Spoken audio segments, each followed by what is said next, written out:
आइए अब आपको दिखाते हैं भारत सुपरफास्ट। अगले हफ्ते 3 देशों की यात्रा पर जाएंगे प्रधानमंत्री नरेंद्र मोदी। 15 दिसंबर से 18 दिसंबर तक जॉर्डन, इथियोपिया, ओमान का दौरा करेंगे। संसद में चर्चा के दौरान प्रधानमंत्री मोदी का कांग्रेस पर निशाना, कहा कांग्रेस अब मुस्लिम लीग माओवादी कांग्रेस बन गई है। कांग्रेस ने मुस्लिम लीग के सामने घुटने टेक दिए हैं। संसद में चर्चा के दौरान प्रधानमंत्री मोदी ने कहा लाखों लोगों ने वंदे मातरम का नारा लगाया, इसलिए हम यहां हैं। कांग्रेस ने मुस्लिम लीग के सामने घुटने टेक दिए।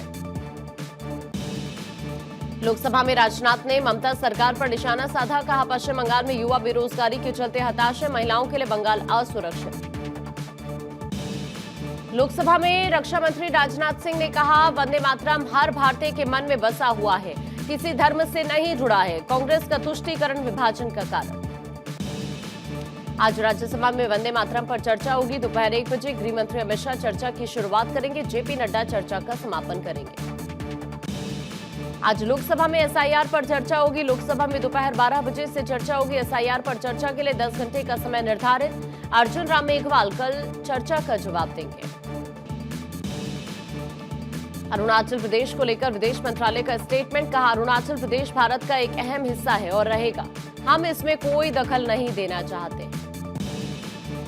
चीन भारत रिश्ते पर विदेश मंत्रालय का स्टेटमेंट, कहा दोनों देशों के रिश्ते सकारात्मक दिशा की तरफ बढ़ रहे हैं। गाजियाबाद दौरे पर सीएम योगी जनप्रतिनिधियों के साथ समीक्षा बैठक की, विकास कार्य को लेकर चर्चा की। अमृतसर पहुंची दिल्ली की मुख्यमंत्री रेखा गुप्ता, कैबिनेट और सीनियर नेताओं के साथ श्री हरि मंदिर साहिब में मत्था टेका। राबड़ी देवी की केस ट्रांसफर वाली याचिका पर आज भी सुनवाई होगी। आईआरसीटीसी टेंडर और अन्य घोटाले का आरोप है। 25 लोगों की मौत के जिम्मेदार नाइट क्लब मालिक देश से फरार। दोनों आरोपी इंडिगो की विमान से थाईलैंड भाग गए। गोवा पुलिस इंटरपोल डिवीजन से संपर्क में जुटी है। इंडिगो संकट पर राज्यसभा में राममोहन नायडू का जवाब, इंडिगो के सिस्टम में खामी से परेशानी, संकट के लिए इंडिगो जिम्मेदार। फ्लाइट संकट को लेकर डीजीसीए का एक्शन, इंडिगो के सीईओ को तलब किया। इंडिगो के प्रतिनिधियों को आज पूछताछ के लिए बुलाया गया। दिल्ली ब्लास्ट मामले से जुड़े 4 आरोपियों की पटियाला हाउस कोर्ट में पेशी। कोर्ट ने चारों आरोपियों की 4 दिन के लिए एनआईए रिमांड बढ़ाई।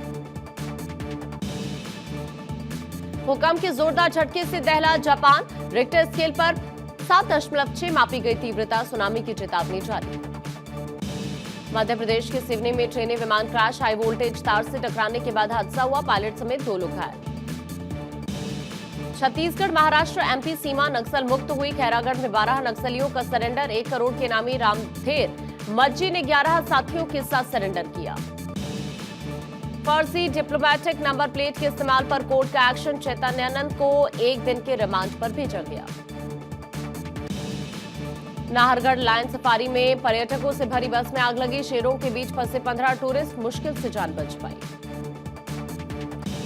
भारत का ऑपरेशन सागर बंधु लगातार जारी। इंडियन नेवी ने श्रीलंका को करीब 1000 टन राहत सामग्री सौंपी। श्रीलंकाई अधिकारियों को दी गई राहत सामग्री।